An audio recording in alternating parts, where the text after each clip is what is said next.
Hey yo, thanks for tuning in to The Source, your source for celebrity news. Check this out. As you know, ever since the Diddy trial started, there's a whole bunch of stuff that keeps happening in the background that keeps hindering these videos from getting out. So, while I'm over here doing a quick systems check, I decided to make a few podcasts for you guys to listen to that gives you a quick breakdown and an overview of some of the things that have happened thus far in the trial. So, check this out, and I'm gonna drop like 2, 3, 4 of them, and then when I'm done doing these, I'll be back with you. So, in the meantime, hit that like and subscribe button, and let's get into it. Today we're going straight into the courtroom, really, looking at the first day of Cassie Ventura's cross-examination in the Sean Diddy Combs case. Right. We've got the actual transcript here, the raw back and forth. And what we want to do is cut through all the legal jargon, and pull out the really key moments. The stuff that tells the story of this really intense scrutiny she's under. Exactly. The big question hanging over it maybe is, can the defense's strategy exposing all these intimate details, past messages, can it actually work to undermine her narrative? It's a huge question. And you said it, this is high stakes. Cassie's already given her direct testimony, painting her picture of events. And now she's facing this reportedly $1 million defense team. Yeah. So, starting with this cross-examination, right away, the defense is trying to chip away at her credibility. It's about shaking the foundation of those abuse allegations she made. This first day is just critical for setting that tone. Okay, so let's unpack it right from the very beginning. Even before the cross-examination properly starts, there's some legal maneuvering going on. Ventura's lawyer, Wigdor, he's trying to assert his right to be part of the discussion about what evidence Cassie can actually be questioned on. He cites Rule 412. Rule 412, yeah. That relates specifically to victim witnesses in sexual assault cases. Okay, but the Judge Subramanian, is pretty blunt, just says we have to move forward.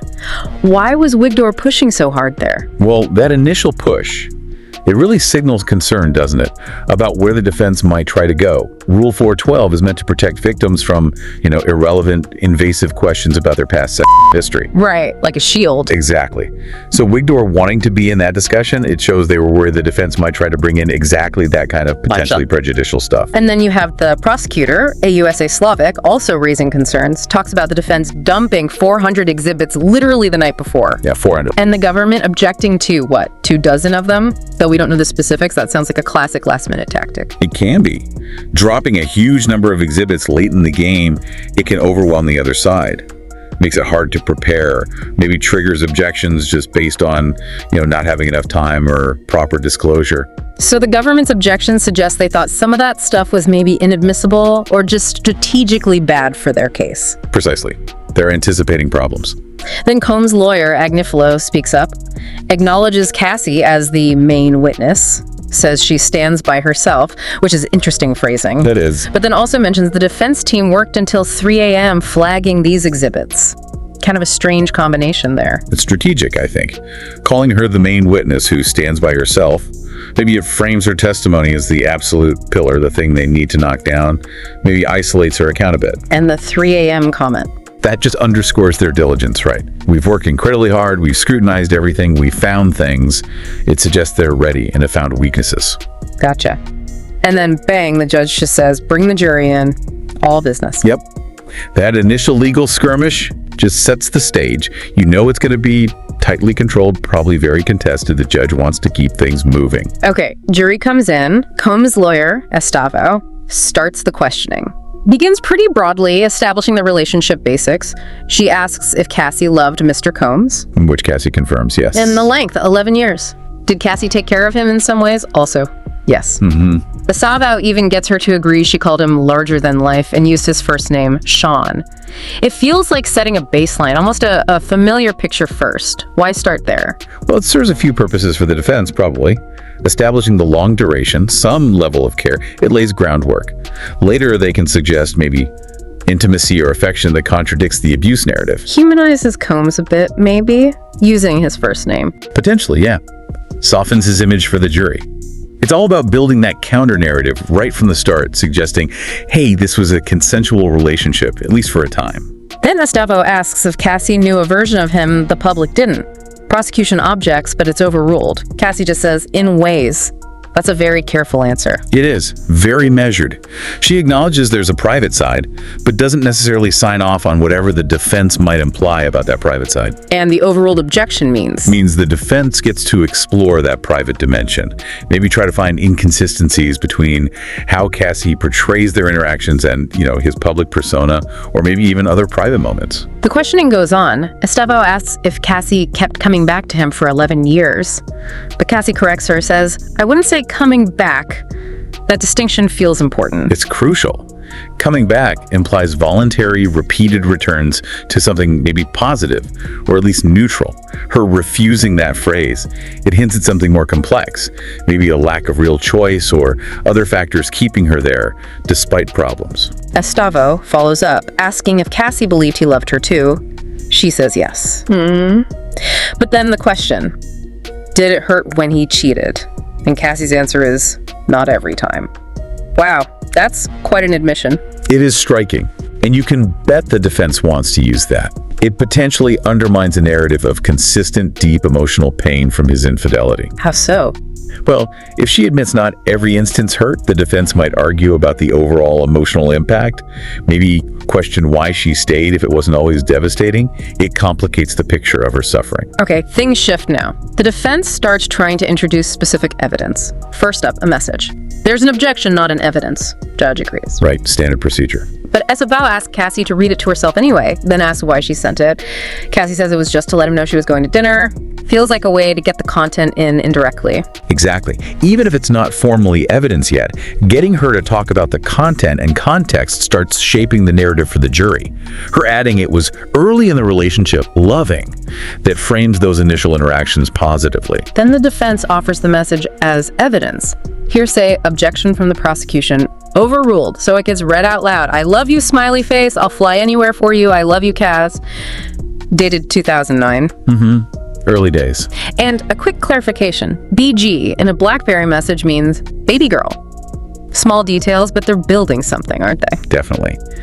These early affectionate messages, they directly challenge any idea that the relationship was only abusive or negative right from the jump. The defense wants a more complex picture, suggesting mutual love initially, maybe implying things changed over time rather than being bad from day one. Then there's an exchange about, you hungry pop-pop? And Combs apparently replied, we are so in love we don't do anything else. This was about 2.5 years in, again reinforcing that intense connection early on. Right. They're hand-picking messages that show this really loving, absorbed relationship in the beginning stages. Could be trying to contrast this with later allegations, suggesting things shifted, maybe broke down, rather than it being continuously abusive. But then a different kind of message. From Cassie. I haven't talked to you at all. You don't even try. I'm really hurt. I don't need your money. I need some attention. Ah, okay. And Estavo asks if she wanted special time with him. Cassie says yes. This shows a different dynamic, right? A longing for connection, feeling neglected. Yes, it introduces a crack in that picture of just idyllic love. It shows her feeling neglected, wanting emotional connection, not just money. Suggests maybe the power balance or attention wasn't always even, hinting at conflict even in those seemingly loving early years. Then questions about her writing, I love you so much, you make me a better woman. She confirms that. Okay. And also, I can't wait until we have a baby of our own. This, despite knowing he already had 6 kids, that last part feels pointed. What might the defense be suggesting? That message about wanting a baby, yeah, that could be spun a few ways. Defense might use it to suggest really deep commitment from her, maybe even a bit of, wishful thinking or naivety. Painting her as deeply invested, perhaps willing to overlook complexities like his existing family. Now, the conversation shifts, and it's a big shift, to the topic of freak-offs. This seems like a central part of the defense strategy. It definitely seems that way based on the focus. Estavo asks about messages where Cassie says weekend or weekday doesn't matter to her, either is fine for a freak-off. Then Combs suggests calling someone named Jules, and Cassie agrees. Okay. The defense then describes another message as explicit about an anticipated upcoming freak-off. Prosecution objects, and they take a recess. Clearly, this is a sensitive, key area. Why this intense focus? Well, emphasizing these freak-offs, especially messages suggesting Cassie's agreement or participation, it's likely a strategy to, sexualize the relationship, but also perhaps normalize these activities within their relationship context. Trying to counter a narrative of coercion. Potentially. By highlighting her apparent agreement or planning, they might be trying to suggest consensual engagement in this specific sexual aspect, painting it as something mutual, not just forced on her. The objection shows the prosecution sees the danger in how this is being framed. So after the recess, the Stavao picks right back up, asks about Combs sending a message, and then Cassie sending an extremely explicit message just 2 days after that planning of a freak-off. Right. And they read parts of these messages out loud, very explicit stuff like, I feel like I want to I'm so horny, I can't concentrate. And Cassie replying about getting candles, setting up the room. This is really intimate stuff being aired in court. It's a very deliberate tactic, showing Cassie's active, explicit participation, her apparent enthusiasm in prepping for these encounters. The defense is absolutely trying to challenge any claim these were totally unwanted or forced, suggesting mutuality, at least in these instances. The defense tries to ask if Cassie understood Combs would take another video of her. Prosecution objects speculation, and the judge sustains it. They can't ask that. Right. Asking about her understanding of his future intent is speculative. But then a question about Cassie asking any pills on you, and she confirms she was taking opiates then. Now we're getting into drug use. How does this potentially hurt Cassie's testimony? Well, the video question, even though blocked, plants the idea maybe she knew about filming. The opiate admission, though, that could be used to question her memory, her judgment, her overall reliability as a witness during those times she was using. Cassie also confirms deleting videos from her devices, and she confirms writing this message, that I need to feel this is my husband, the only one who will see this side of me. That's a really personal, maybe conflicted statement. It's incredibly revealing, isn't it? And it speaks to intimacy, maybe a unique bond, this idea of a private side only for him. But it also hints at secrecy, doesn't it? An awareness this wasn't conventional, maybe implying some level of control or deviation from norms. Stavao asks if Cassie worried Combs was only seeing her for sex in this way. She says yes, that was a concern. She also confirms the relationship wasn't public then, and that these freak-offs were considered integral to us. Integral, that's a strong word. It is, confirming they were integral.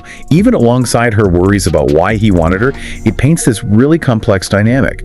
Suggests these encounters were a major, maybe defining part of their intimacy, despite any anxieties or power issues. A core element, however unusual. Okay, the questioning then kind of zooms out a bit, looking at context. Her life, the relationship dynamics. They talk about her 21st birthday party. Right, in Vegas. Attendees included Britney Spears, Dallas Austin, but they came for Sean, highlighting his influence, his connections. Why bring that up?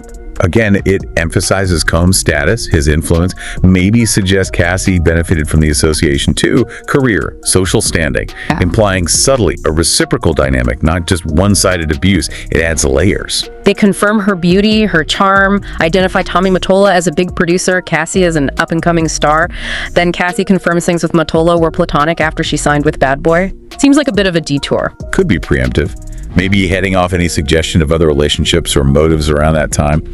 By getting her to confirm the Mottola connection was platonic post-Bad Boy, they keep the focus squarely on Combs, shutting down alternative narratives. Then they bring up that rough performance she had on 106 in Park. Oh yeah, I remember that. And how Combs helped her afterwards put out a YouTube video, Everybody Makes Mistakes. Cassie explained she performed badly because she couldn't hear herself in the monitors. Seems kind of humanizing for both of them. It does offer that glimpse of a supportive moment, right? Him offering encouragement after a professional stumble. It's another piece that complicates a purely negative picture. So just moments of care exist. It's like it's personal again. Her relationship before Combs with a Mr. Leslie, 10 years older. The cover story for a Miami trip she took with Combs. Okay. She confirms having a tattoo of Mr. Leslie's initials. And also a no regrets tattoo. Feels like digging into her past relationships again. What's the goal? Exploring past relationships, cover stories. Could be trying to question her transparency, maybe suggest a pattern of managing relationships or appearances. The defense might try to use that to chip away at her credibility now. The tattoos maybe explore how her emotional attachments evolved. And then a really intimate detail.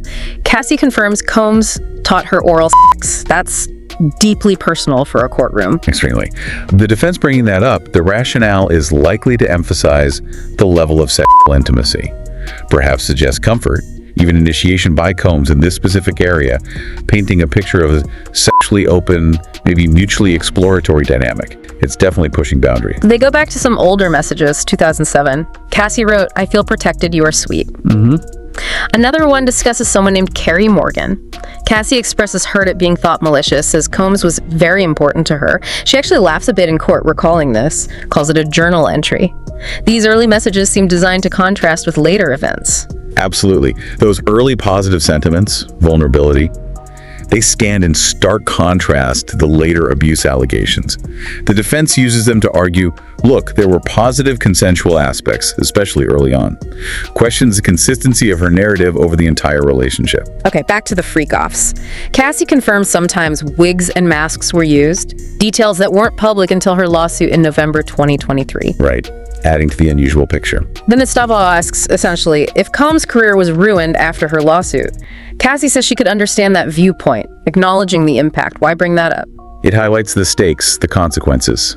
Acknowledging the public revelation of these private details, the potential career damage, it adds another layer. Maybe subtly suggests a motive, or at least an awareness on Cassie's part of the fallout when she filed the suit. More messages read about her period, timing sex.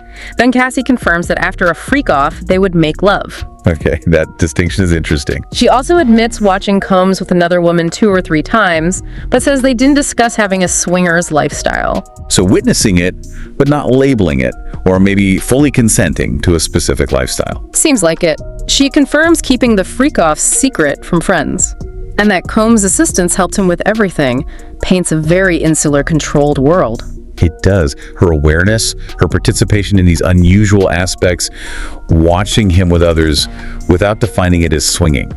It raises questions about power dynamics, what she truly consented to versus what she perhaps endured or accepted within that very private, controlled environment. She says she wouldn't necessarily recall if an assistant came in during sessions with an escort because she was high. Okay, the use comes up again. And adds she felt her privacy invaded a lot. Then they read a 2012 message from her, I'm horny and bored, apparently sent after a freak-off. Continues to blur lines. What's the impact of her saying she was high? Saying she was high, feeling her privacy invaded.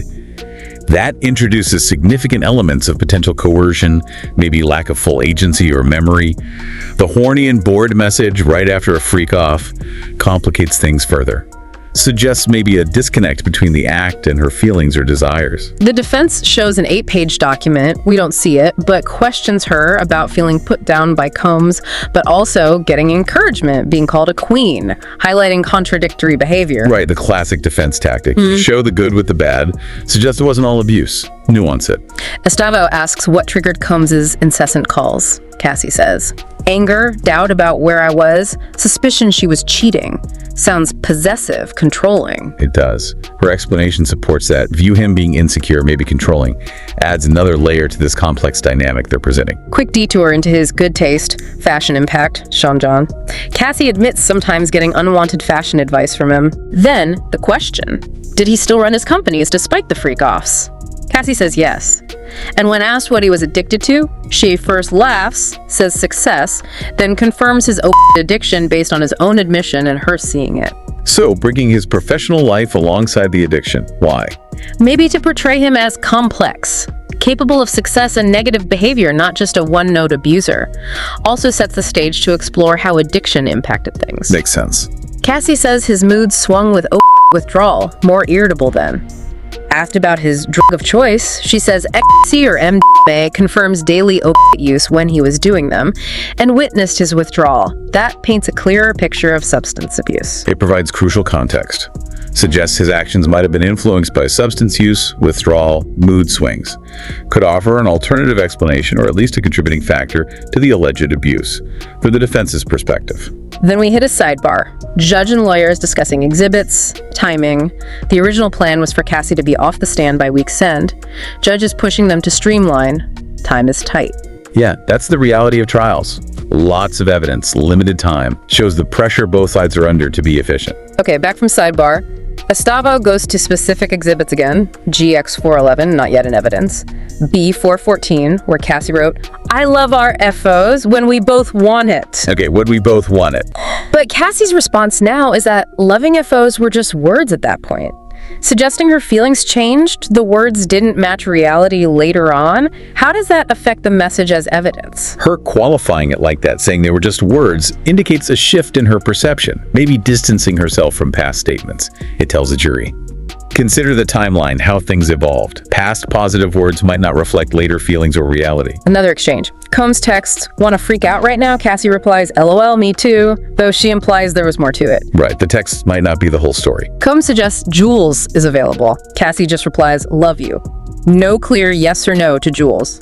Still complex. That ambiguity, her trying to add context, it shows the limits of just reading texts. The defense presents snippets, she tries to give her interpretation. Exhibit B420. Combs asks permission to set up freaky fun. Cassie responds, "Ovulation." Wow. She then asks which hotel, suggesting a call happened.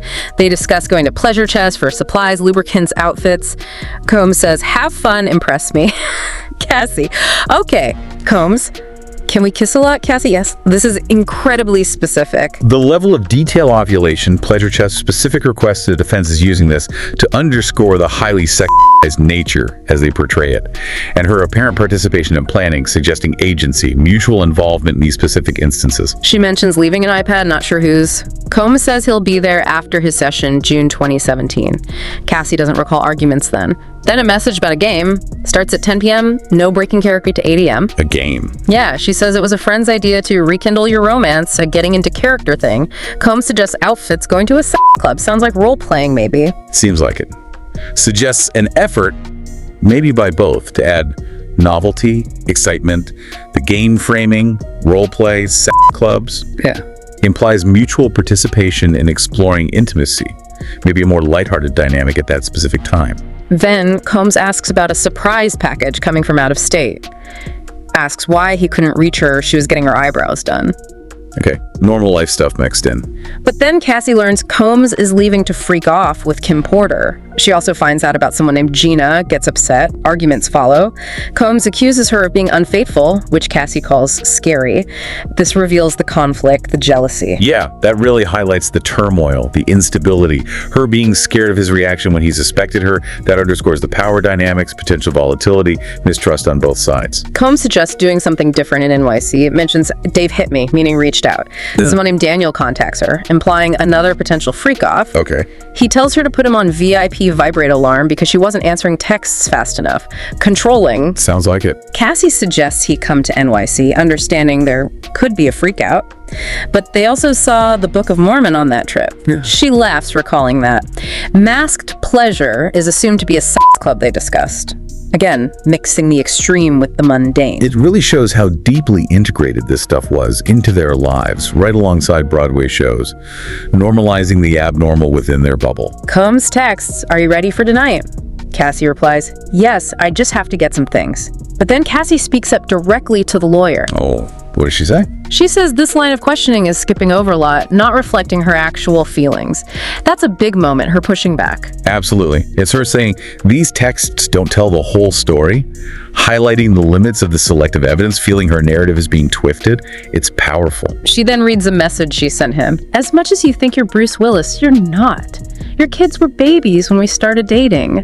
A pointed reminder of the age gap, maybe his perceived invincibility. Definitely sounds like it.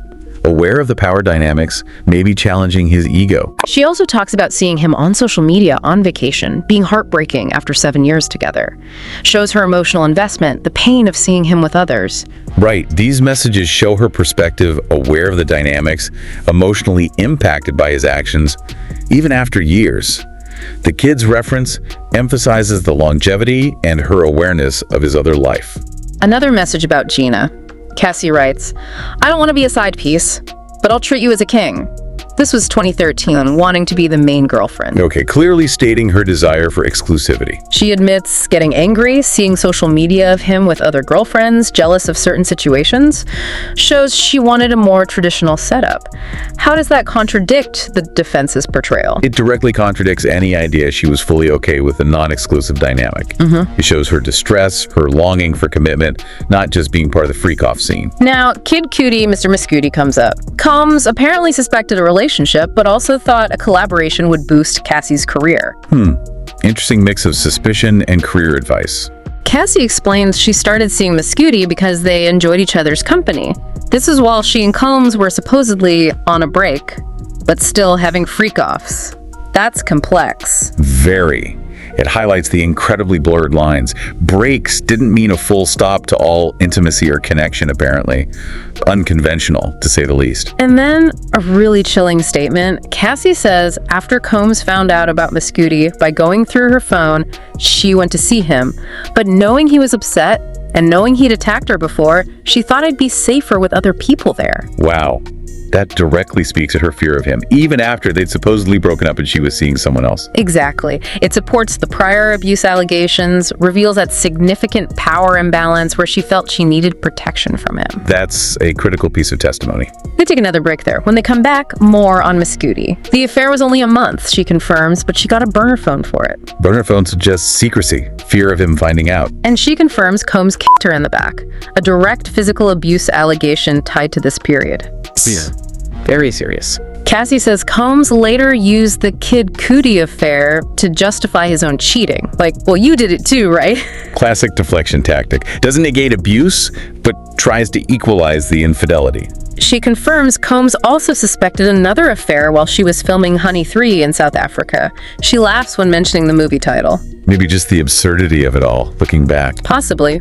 She admits being irate, seeing a photo of Combs with Gina while she was away, blocking him, trying to focus on work, shows that cycle of jealousy, infidelity. Combs also suspected a relationship with Michael B. Jordan.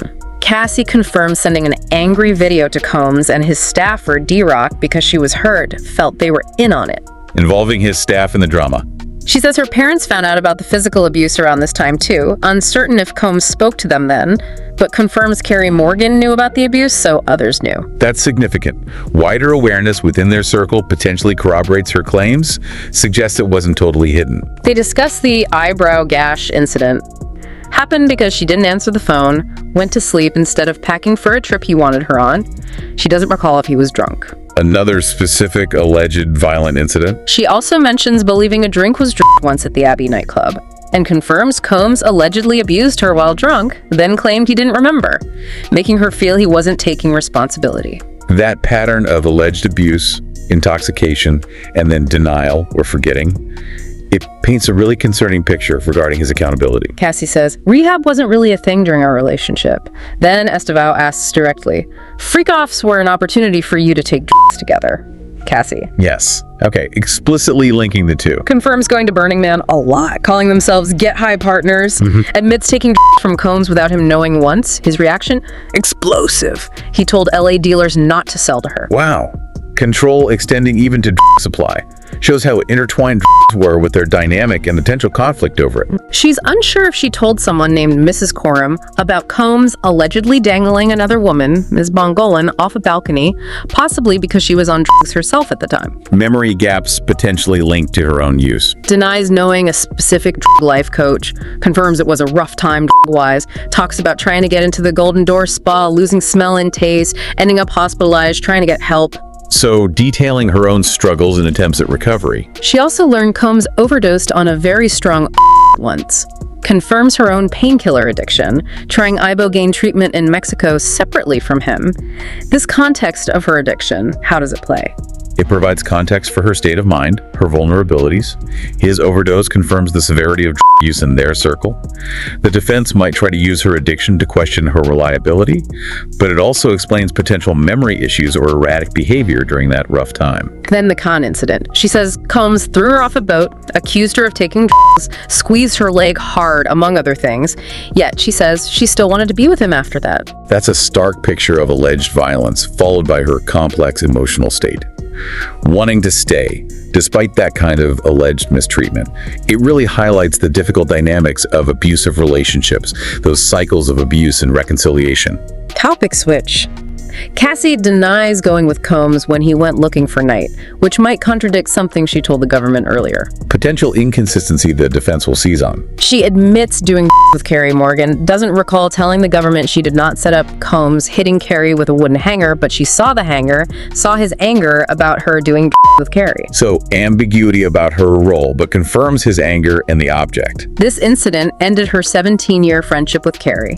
She also confirms not telling Combs about her now husband, and that Carrie Morgan sued both her and Combs, and Cassie paid part of that settlement. Minimal contact since. Lots of third-party conflict. Yeah, these inconsistencies, the lawsuit with Carrie, the broken friendship, defense will use all that to try and muddy the waters, question her credibility, highlight the collateral damage and complex relationships surrounding her and Combs. Quick mention of heating up baby oil context unclear. Then a question about a document's date relative to the Intercontinental Hotel incident leads to another break. Very focused on timelines around key events. Definitely. Dissecting the timeline, communications leading up to specific alleged incidents like the Intercontinental one. They're looking for inconsistencies, alternative explanations, anything to undermine her account of those key moments. Back again. Discussion about message timings, UCT versus local time, technical detail. Right. Combs texts about accessories for Cassie's movie premiere. She sends an explicit message. He responds suggestively, then texts, "Too bad you have to work, LOL." Seems like banter mixed with explicit stuff. Cassie asks if he's feeling better. He'd apparently been unwell. He replies discussing bodily functions, then attends her premiere lunch, mentions having a spiritual therapy session. Cassie asks how it went, trying to establish normalcy around this big career event for her. We like it. Showing him being supportive, engaged in her life, normal interactions. It contrasts with the abuse narrative, suggesting moments of care, normalcy, implying it wasn't all bad all the time. But then Cassie texts, "Baby, I want to FO so bad," but adds she doesn't want him ruining her premiere. Okay, conflicted desire there. Combs suggests a shorter than usual freak-off, 7 p.m. to 4 a.m., so she could rest for her premiere day. Wow, scheduling it around her work commitments. Cassie says Carrie Morgan is at her house, so they can't do it there. Calls someone, "That guy is sick." Then turns to talking about Johnny, hired as a dancer, but also acting as an escort. Okay, bringing in third parties again. Cassie says she doesn't really remember the beginning of the freak-off at the Intercontinental Hotel that night, suggests the drugs might have been bad at MA. She has no idea. This leads right up to that key hotel incident, her lack of memory there. That's significant, leading into a central allegation. Her memory lapse, potentially due to or trauma, will be heavily probed by the defense, you can be sure. It opens the door for them to question her account of what happened next. And that's what the judge calls it, adjourns for the day. Tells jurors no research, tells Cassie not to discuss testimony with the prosecution. Standard instructions, but crucial. Lawyers discuss remaining time, needing the next witnesses ready. Vaughn Richard is mentioned. Judge says any further issues, email the court. And that's the end of day one for Cassie on the stand. What's the overall takeaway from this first intense day? It's exhausting, just listening to the summary. The defense strategy is crystal clear. Challenge her credibility relentlessly.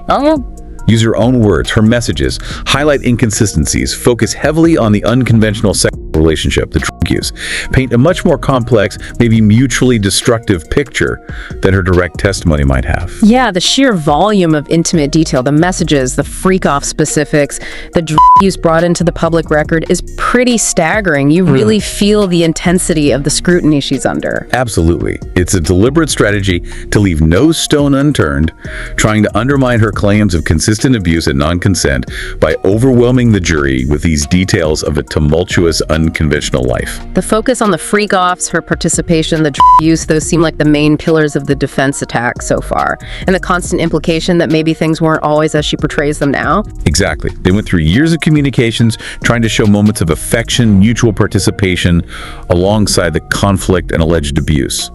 The courtroom tension, Cassie's occasional frustration, that was evident too. It's truly adversarial. So wrapping up this deep dive on day one, it really leaves you thinking, doesn't it? How effective was the defense in poking holes, in undermining her testimony through this barrage of personal history? And what are the implications going forward? How does the jury process this selective presentation of messages, this intense focus on intimacy and substances? It certainly sets the stage for more high drama testimony. Definitely. A lot to consider about how these things play out in court. Listen, let me know what you think about everything that was discussed in today's video. And while you're down there leaving a comment, be sure to like and subscribe to the channel and share this video with your friends. Hey yo, thanks for tuning in to The Source, your source for celebrity news. Peace.